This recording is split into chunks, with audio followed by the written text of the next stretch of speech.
All right, guys, so yes, I'm in the same outfit, I know, but I'm doing a video series. And I want to talk to you guys about the carnivore diet just a little bit. So, what I want to say is that I really don't believe in a carnivore diet. Like, this is grass fed ribeye, as you can see. No. Yeah, it's ribeye. Okay, sorry. Grass fed ribeye. And I wouldn't just eat this to be on a carnivore diet. I would add fat, beef tallow, rendered beef fat, lard, butter, ghee. Yes. And I would make it a keto carnivore version because the point is still to drive ketones. When you take out your carbs, y'all, especially people who find me because I might title it the carnivore diet, when you go on a carnivore diet and you don't make it a keto carnivore diet, and I'm just eating, there's a lot of fat here, but that's not enough fat to drive ketones. It's just not. And the problem is, let's look at the total fat here. So there is 12 grams of fat per 4 ounces. Ounces? That is nothing, yo. You have to eat a lot of fat to then create ketones out of the dietary fat, so then you don't have hypoglycemia or thyroid issues, or men lower your testosterone due to what fuel am I going to freaking sustain myself on? And on 12 grams of fat per 4 ounces, or on the meat? No. The lean meat itself, through gluconeogenesis, if I break it down to glucose within the bloodstream, that's not enough to fill glycogen. So you tend to get tired. Now, you might feel better initially doing carnivore because you cut out the plants that were creating gut issues, right?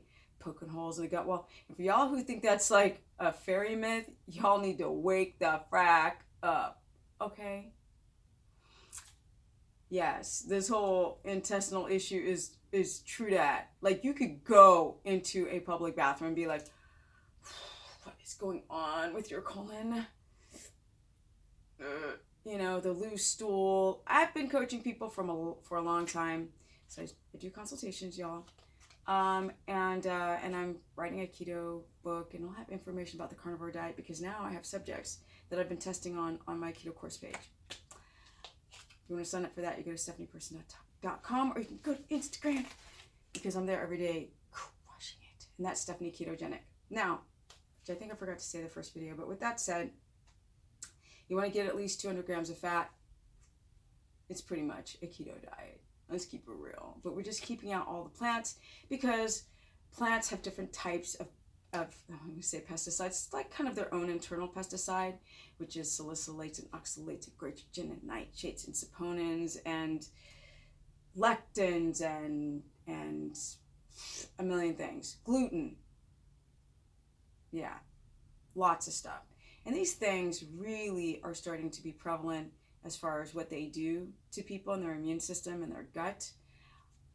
So people cut it out to heal the gut wall. And if you guys have small intestinal bacterial overgrowth, or you've got holes in the small intestine, or Crohn's, or any type of diverticulitis, or any type of IBS, you might want to consider doing a keto carnivore for at least a month just to see if you have symptoms improve. But again, like, I don't know if this cow was fresh slaughtered. So if it sits around without being frozen immediately, bacteria can collect on the meat. And then if you're trying to heal the gut through a carnivore diet, it'll be a slower process. So we want fresh slaughter. Yes, I said it. Now, when it comes to how you get the fat in, is you plop on the plate. Not in the cooking process, that's extra fat.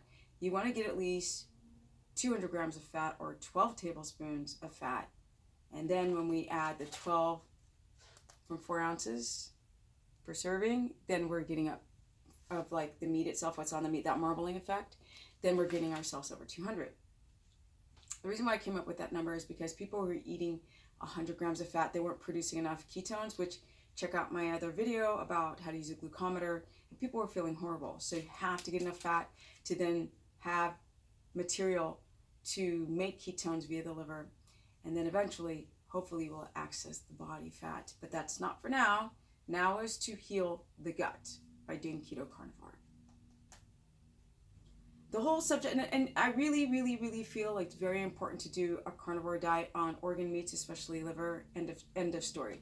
You can't do a carnivore diet and just eat ribeye. I mean, some people do, but you're going to have issues. And another very, very important aspect is your potassium. So when you guys don't get enough potassium sodium balance, especially on women, they blow up like balloons. They're like, I gained 20 pounds. I'm like, well, half of that was water.